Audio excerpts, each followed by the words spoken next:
Hey guys, happy What Should I Do Wednesday. I hope you guys are having a fantastic, magical, wonderful Wednesday. I know I am kinda. It's still raining. Can you hear it?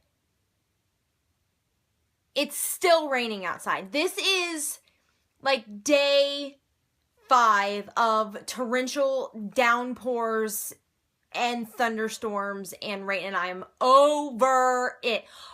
So I went to Target last night with my neighbor, and when we went into Target, it was not raining. It was muggy. It was sprinkling a little bit here and there, but it wasn't like raining.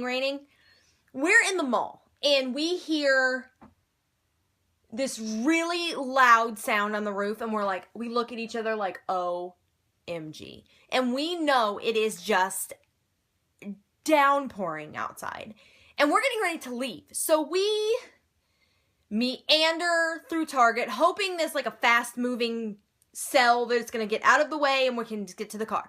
Oh no, we would have been in Target until Target threw us out, because it poured down rain for like an hour. And we were just like, you know what? Screw it. We're just going to have to run. We're just going to have to run for our lives and pray to God we make it out on the other side alive. I was very wet. I ran like hell, and I still got absolutely drenched. Head to toe drenched. Not to mention, I had to go to the gas station after, or I wasn't going to get home. Because I'm one of those people who's really bad about putting gas in my car. Like, I'll do it, and then, like, I'll look at my gauge or whatever, and it's, like, on the E. And, I mean, my car gets hella good gas mileage anyway, but still, like, I was pushing her to the limit. So I had to get gas, which meant that I was dry getting gas, but then I had to go to the gas station. So once again, I was already wet, so I just walked. I was like, what's the point? I'm already wet. I'm already soaking wet. Well, then, of course, it is 90 degrees outside. Even though it's pouring down rain, it doesn't mean it's cooling off any. So now I'm in the gas station, and the air conditioning's on. So now I'm freezing to death. I looked like a drowned rat, paying for gas. My stupid ass got a soda, because, you know, that's smart. But I was thirsty, damn it. So now I am thirsty, frozen, and a drowned rat. I quit yesterday at that moment. Actually, I had quit the day a little bit earlier when I got like this pounding migraine. And then that went away, and then I quit the day all over again when I was a drowned, thirsty, freezing rat in the gas station because of the rain. That's been going on for 5 days straight. Did I mention I was over it? But we are not here to talk about the need that I may need to build an ark outside, or the fact that I was a drowned, frozen, thirsty rat. We are here for What Should I Do Wednesday, where I answer all of your general paranormal related questions that you guys ask me all up on the Facebook page. And as always, we have a fun little list, so we're going to get right into it. So here we go. Yo! Our first question is, what exactly are orbs? Okay, so orbs are balls of spiritual energy. They come in many shapes, forms, sizes, and colors. The size of an orb is believed to indicate like the spiritual evolution of that orb. So it's either the bigger the orb, the more spiritually evolved that spirit was at the time of death, or they have become over time due to the amount of energy that they have been able to absorb in death. They come in many different colors. Each color typically means something, one thing or another. Black is obviously known to be, you know, malevolent in nature. Blue like a dark blue can be like shy, like a shyer spirit. Light blue can be peaceful and calm. Medium colored blue is very protective. Brown can be danger, or an earthbound spirit. And then you've got your pink one, which is a very accepting spirit. Red can be anger or passion. Silver can be a messenger. Yellow can be a warning. White is obviously protection. A white ball of light. You always hear like a white ball of light is very peaceful and calming, protective. Purple can often be informational. And green can be healing. And there's other colors. There's lavender, orange, peach, they just go across the board. Gold can be angelic or unconditional love. Most common, you see orbs, you know, it's always very interesting when you hear people explain that they've seen an orb. Most of the time you see them like in pictures. And in a picture on a, you know, night vision camera, they all look white. To see them face to face and see them in front of you is the best way to describe what color, what size it was. You know, you hear people all the time talk about their stories of their spiritual encounter. Oh, I seen this big ball of white light. Well, we know it's not a demon, so that's good. Or we seen this big ball of black light. You know, you kind of, when you hear black, you kind of go, oh, or you hear red, you're like, oh. Now, you know, red can mean evil, or it can mean, you know, Ba Felicia and be passionate. It's whatever. I think that they're so interesting, and I've always believed in them. Some people are like, it's dust. No, it's not dust. I'm sorry, dust is not red, and dust is not this big. And dust is not hovering in front of your face, or hovering over you, or something that you can walk into. So I don't believe that, I believe that there are people who are like, I caught an orb, and it was dust, or it was a butterfly. But it's very easy to manipulate, to decipher that. Dust looks like snow on a night vision camera. A big ball of light hovering with a tail, not always, it's not dust. So I think that they're really interesting to research and do a lot of research on. I'm still learning every day. Like, I did not know that orbs came in like every color of a bag of Skittles. Cool to know. Cool to know that if I see, a green orb, it's not like the green monster of death. It's going to come after me. Chances are it's going to heal. And if I see a black orb or a red one, run. And if I see a white one, then chances are it's my time. And if I see a gold one, then my guardian angel is back from vacation and, hovering over me and making sure that I'm doing okay. So an orb overall is just a ball of energy, of spirit energy that has one meaning or another depending on size, shape, color, etc., etc., etc. Good question. Our next question is portals. Are they real or not? I personally believe they're real. Have I seen one? No. Does that mean they don't exist? Of course not. I believe that there has to be something. A pathway, a connection, a hallway, a door. There has to be a cloud with rainbows. I don't know. There has to be something in this world that connects these two curtains. I don't, you don't know. The beauty of the paranormal is a lot of times you can go, I don't know, but I don't know, but I believe. I don't know, but I know, I feel there's something there. There has to be. I've never believed for a second that we are the only people here. Like there's no way that we die and go into the ground and that's it. It's just not, to me, it's just not what we're meant for. I don't know the meaning of life. I don't know the meaning of death. I don't know the meaning of afterlife. I don't know where you go when you die. I've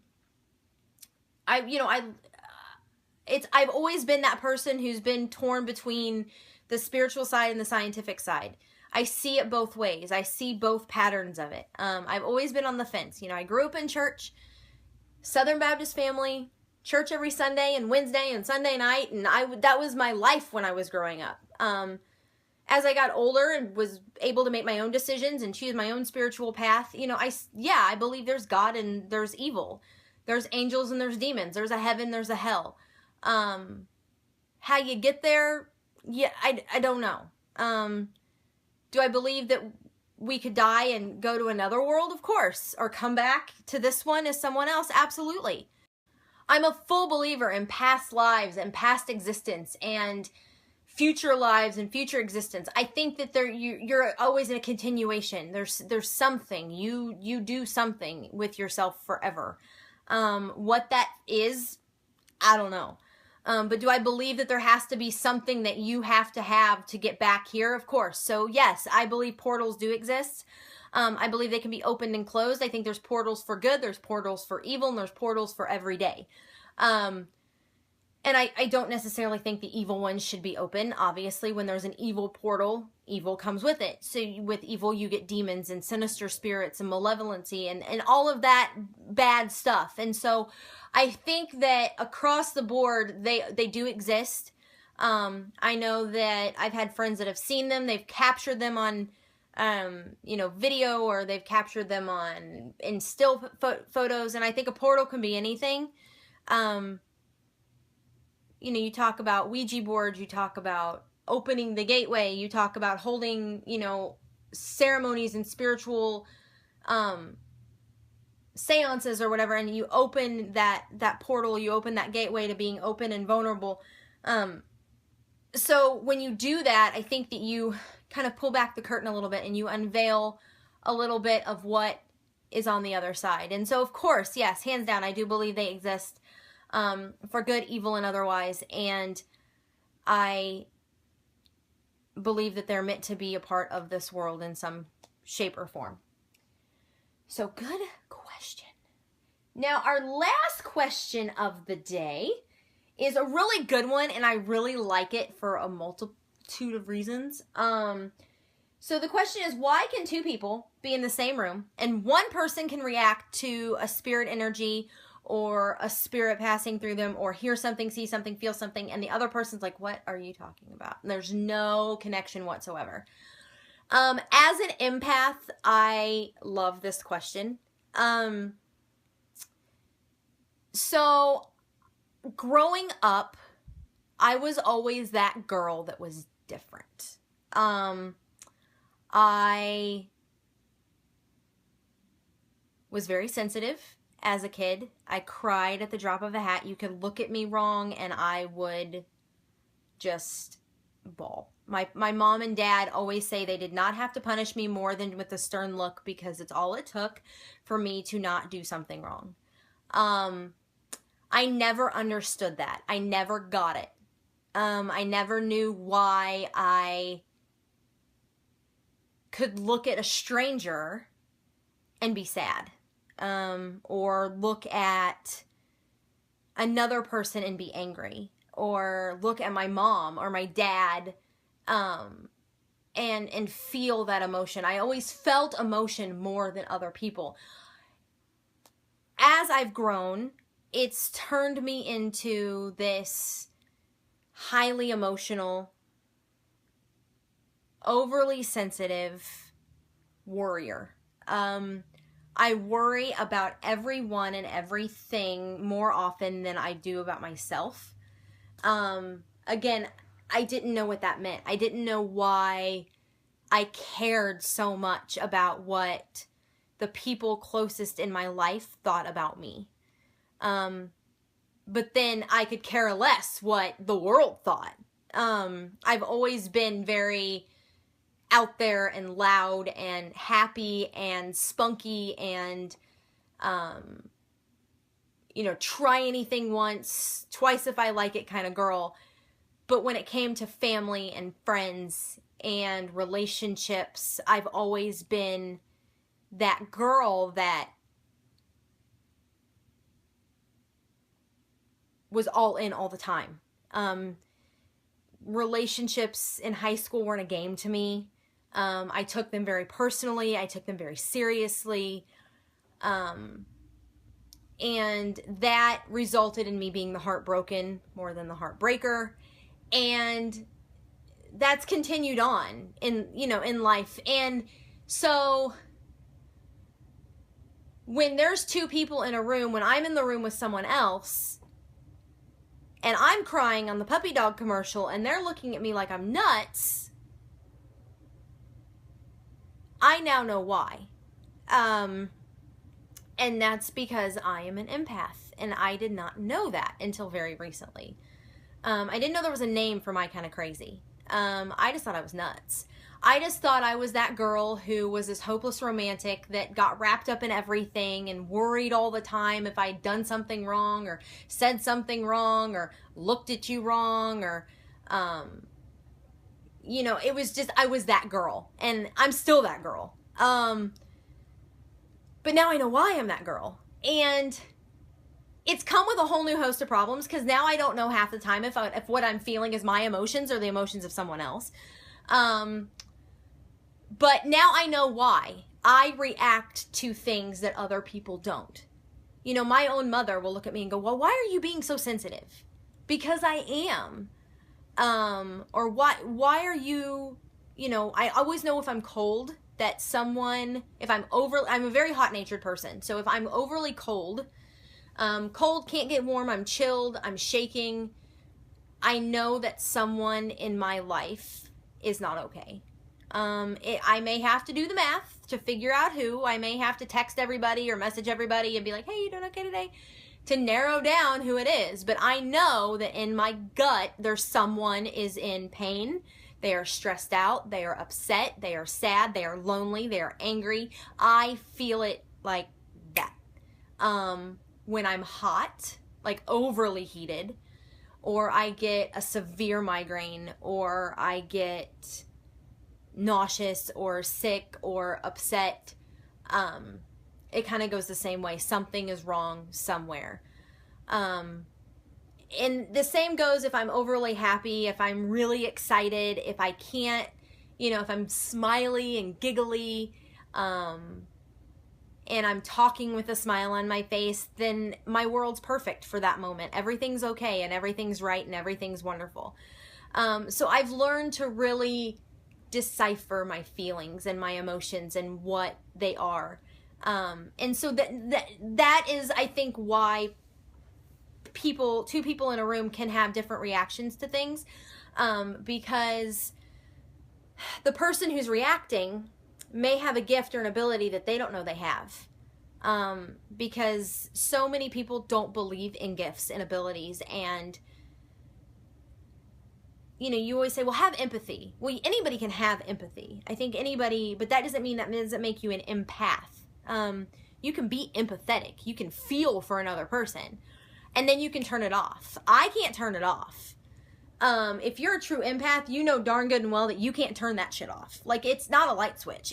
You want to some days. You want to turn it off, put your shields up, and walk away and forget the world. But you can't do that, because then you're going to Walmart, and some girl's mama just died, and you feel it from a mile away. Or, one of your friends is trying to BS you and tell you they're okay, and they're not okay. First of all, you can't BS an empath. You can't tell me I'm fine, and we're going to believe you. We may nod our head and go, okay. Liar, liar, liar. You can't BS an empath, so don't try. Rule number 1, you can't do it. It will never work. It will never happen. We will know you are full of crap from the first time you say the word I'm fine. And we will poke and we will prod and we will make you tell us what is wrong, because once we feel it, you are screwing up our aura. And that's not okay, because we needs to function too. So just put your big boy pants on and tell us what's wrong, because we know you're full of crap. We can feel it. We can sense it. You don't even have to talk to it. We just know. It's a blessing and a curse. Trust.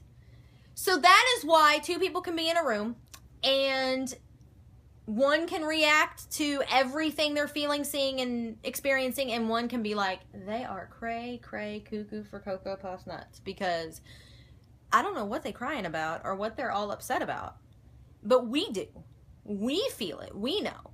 And so I think it just comes down to being in tune with possibly having a gift that you don't know existed, that you don't know you have. And I've learned really quickly that it's not something to be embarrassed about, and it's something to be proud of. And if others don't understand it, then that's on them. But the ones that love you and care about you and accept you no matter what are the ones that are going to be like, you know what? Yeah, you're dorky. Yeah, you're quirky. Yeah, you're goofy. But that's okay, because that's what makes you who you are.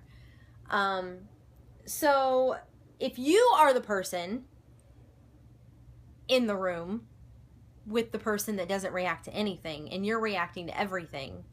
Don't be afraid to come to us, to the admins, to the page, to whoever, because there are more of you than you know, and we are all here to talk to you and help you, because it is scary and it is weird, but it's awesome at the same time, because of my gift, because of my dorkiness and my quirkiness, I now have a really awesome group of people in my life that I care about and I love, and I'm really blessed to have.